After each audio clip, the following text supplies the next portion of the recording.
जहाँ पे खड़े हैं ये है हिमालय है और इसको जो है केदारखंड ऋषि के से ऊपर का जो क्षेत्र है इसको केदारखंड बोला जाता है। ये शिव महापुराण के स्कंद पुराण में इसका वर्णन है। उसके अनुसार यहाँ पे पांडव लोग आए थे मोक्ष प्राप्ति के लिए, वो भी महर्षि वेदव्यास जी के बताने पर। जी। क्योंकि पांडवों को जो महाभारत का जो युद्ध लड़ा था उन्होंने, उसमें उनको गुरु हत्या गोत्र हत्या का जो पाप लगा था उससे प्रायश्चित करने के लिए पांडव लोग जो है वेदव्यास जी के मार्गदर्शन में यहाँ आए थे। लेकिन जब यहाँ आए तो भगवान भोलेनाथ को जैसे ही पता चला कि पांडव लोग मेरे दर्शन के लिए आ रहे हैं, तो उन्होंने अपना रूप गुप्त काशी से जो है गुप्त कर लिया और भैंस का रूप धारण कर लिया और अपनी माया से यहाँ करोड़ों भैंसे उत्पन्न कर ली।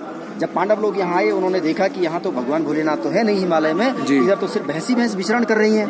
तो समझ में नहीं आता कि ये भगवान की क्या लीला है। तो वो उनके अपने छोटे भाई सहदेव को कहते हैं, क्योंकि सहदेव जो है त्रिकालदर्शी थे, आत्मज्ञानी थे, उनको तीनों लोगों का ज्ञान होता था अगर कोई उनको पूछता। तो तब उन्होंने सहदेव को पूछा कि भाई ये भगवान की क्या लीला है, हमको तो कुछ पता नहीं चल रहा है। तब जो है सहदेव ने बताया आत्मज्ञान करके कि भगवान भोलेनाथ यहाँ पे भैंस के रूप में विचरण कर रहे हैं और जितनी ये सारी भैंसें घूम रही है उनके बीच में भी खुद भैंसे बन के घूम रहे हैं।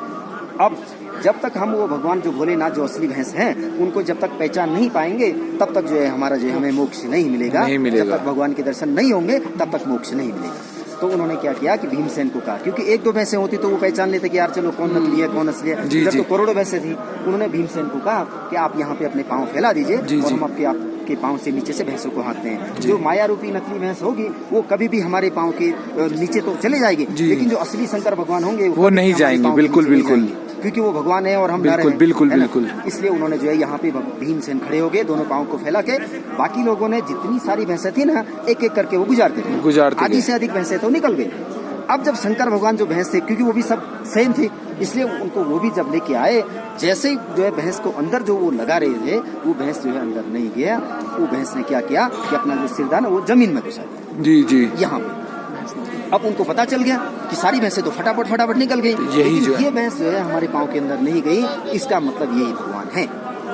अब उसका सिर तो अंदर चला गया था भैंस का, तब तक उन्होंने पीठ पकड़ ली भगवान की, क्योंकि पीठ ऊपर था सिर नीचे चला गया था। अब उन्होंने जैसे पीठ पकड़ी उनको आकाशवाणी हुई कि हे पांडवों तुम्हारे सामने जो है वो भगवान की पीठ है, आप भगवान की पीठ का दर्शन पूजन करेंगे तो आपको उतना ही लाभ मिलेगा जितना साक्षात शंकर भगवान के दर्शन से प्राप्त होता है। इसलिए आप अपने मन में ये शंका मत रखना कि हमको भगवान का मुख का दर्शन नहीं मिला है या भगवान साक्षात दर्शन नहीं मिला है। ये भी जो आपके सामने है ये भी भगवान की पीठ है। तो तब पांडवों ने सोचा कि हम जिसके लिए आए थे वो तो हमें मिल ही गया है। तो सबसे पहले उन्होंने ये मंदिर बनाया पांडवों ने। उसके बाद यहाँ पे जो भगवान का पीठ था उसका विधिवत भगवान का पूजन, प्राण प्रतिष्ठा वगैरह अभिषेक, बिल्कुल भगवान को घी लगाया, घी का अभिषेक किया, तब जाके यहाँ से जो है पांडवों को मोक्ष मिला। उसके बाद ये मंदिर यहाँ पे रह गया। उसके बाद हमारे आदि गुरु शंकराचार्य यहाँ आए। मंदिर तो यहाँ छूट गया, किसी को पता नहीं था कि यहाँ कोई मंदिर है।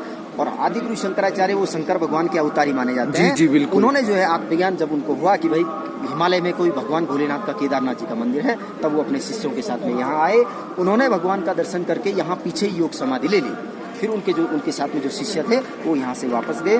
तब जाके उन्होंने बताया सबको कि भाई हम जो है हिमालय में गए थे, वहाँ कोई भोलेनाथ का स्वयंभू ज्योतिर्लिंग है। ये 12 ज्योतिर्लिंग जो उसमें आते हैं, भारत में आते हैं, भारत भर में उनमें से एक जो है 11वां है। और इनके जो मुख जो अंदर गए थे ना भगवान के, वो नेपाल पशुपतिनाथ में बाहर आए। तो आपको कभी भी मौका मिले, कभी भी आपको जिंदगी में मौका मिले तो आप वहाँ पे जाके भगवान का जो है मुख का दर्शन तो वहाँ पर क्या है भगवान जी बाल पशुपतिनाथ भगवान का सिर है वहाँ पे। अच्छा, आपको मौका मिले नेपाल में जरूर जाइए, वहाँ भगवान के जो है मुख के दर्शन कीजिए। और ऐसा माना जाता है कि जब आपको मुख का दर्शन मिलेगा ना तब आपके आधे और आधे दोनों एक पूरे हो जाएंगे, तो तब ये पूर्ण माना जाएगा। जी बिल्कुल। इस समय आप यहाँ पे आए हैं, आपके पूर्व जन्म का कोई सत्कर्म होगा, कोई अच्छा कर्म होगा। बिल्कुल। बाबा भोलेनाथ के दरबार में आए हैं।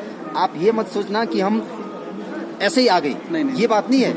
ये बात बिल्कुल बहुत बड़ी बात है। कोई सत्कर्म किया होगा तो ये आप भगवान की धरती में आए हैं, तो ये आपने भगवान का अभिषेक किया है और तो ही आप यहाँ पे आए हैं। और यहाँ पे आके मैं तो ये कहता हूँ कि आपका जीवन धन्य हो गया है। आपकी मनोकामना आपने मन से जो भगवान से बोली होगी वो जरूर आपकी मनोकामना पूरी होगी। और उसके ऊपर से मेरा आशीर्वाद हमेशा आपके साथ में रहेगा। बिल्कुल पंडित जी, आपका आशीर्वाद खूब सुखी रखे, आपकी यात्रा खूब मंगलमय करे, आपके घर में आपके माता पिता बाल बच्चे सबको सुख शांति से रखे। बोल केदारनाथ भगवान की जय, शंकर भगवान की जय, पार्वती पते हर हर महादेव।